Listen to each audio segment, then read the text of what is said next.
Hello बच्चों, कैसे हो आप लोग? अच्छे होंगे बेटा। बेटा आज मैं आपके लिए लेकर के आई हूँ यूपी बोर्ड 7th क्लास के लिए संस्कृत से 7वां पाठ है पहेलिका का सारांश। तो जान लेते हैं बेटा, हम यूपी बोर्ड 7th क्लास के लिए 7वां पाठ है पहेलिका का सारांश। देखते हैं बेटा। देखो बेटा, ये चैप्टर मैं आपको पहले ही पढ़ा चुकी हूँ, तो आप पहले वहाँ से इसे चैप्टर को पढ़ लेंगे, तभी आप इसके सारांश को ठीक से समझ पाएंगे। इसका चैप्टर मैं आपको पहले ही पढ़ा चुकी हूँ, वहाँ पर इसकी संपूर्ण व्याख्या मैं आपको ठीक से समझा चुकी हूँ और इसके अभ्यास प्रश्न मैं आपको पहले ही बता चुकी हूँ। तो आज मैं बता रही हूँ इसका सारांश। देख लेते हैं बेटा इसका सारांश।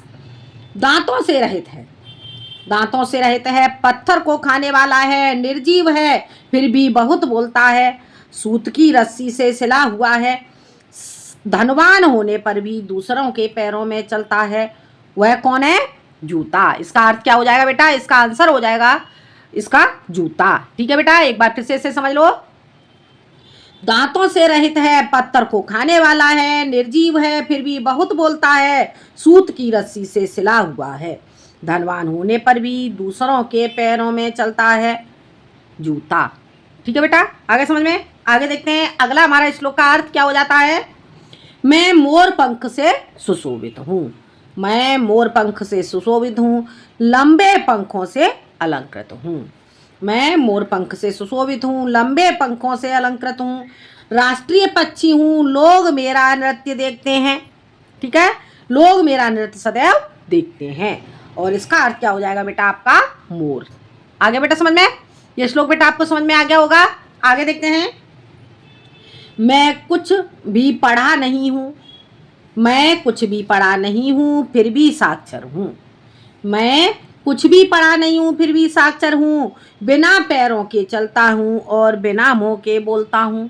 इसका अर्थ बेटा आपका क्या हो जाता है? पत्र। ठीक है बेटा, इसका अर्थ हो जाता है बेटा आपका पत्र। अब देखते हैं बेटा आगे। कभी मैं पत्थर के समान हूँ कभी तरल हूँ, कभी मैं पत्थर के समान हूँ कभी तरल हूँ, कभी वायु में सूक्ष्म हो जाता हूँ, लोग मुझे सदा देखते हैं। इसका अर्थ क्या हो जाएगा बेटा आपका? जल। ठीक है, एक बार फिर से देख लो। कभी मैं पत्थर के समान हूँ कभी तरल हूँ, कभी वायु में सूक्ष्म हो जाता हूँ, लोग मुझे सदा देखते हैं। अर्थ हो जाता है बेटा इसका जल। ठीक है, आगे देखो अगला श्लोक। जिसके प्रारंभ में र है अंत में म है, वाल्मीकि जिसके गायक हैं, जिसका राज्य सर्वश्रेष्ठ है, बताओ जनता को प्रिय हुआ कौन है? ठीक है बेटा, एक बार फिर से देखो इसे। जिसके प्रारंभ में र है अंत में म है, वाल्मीकि जिसके गायक हैं, जिसका राज्य सर्वश्रेष्ठ है, बताओ जनता को प्रिय हुआ कौन है? और इसका अर्थ बेटा आपका हो जाता है राम। आगे बेटा समझ में। तो ये हो जाता है बेटा आपका यूपी बोर्ड 7th क्लास के लिए संस्कृत से 7वां पाठ है पहेलिका का सारांश। ठीक है बेटा, तो बेटा आपको वीडियो पसंद आए तो लाइक करें, शेयर करें और सब्सक्राइब करें। आज के लिए इतना ही, मिलते हैं अगले वीडियो में एक नए टॉपिक के साथ। जब तक के लिए धन्यवाद।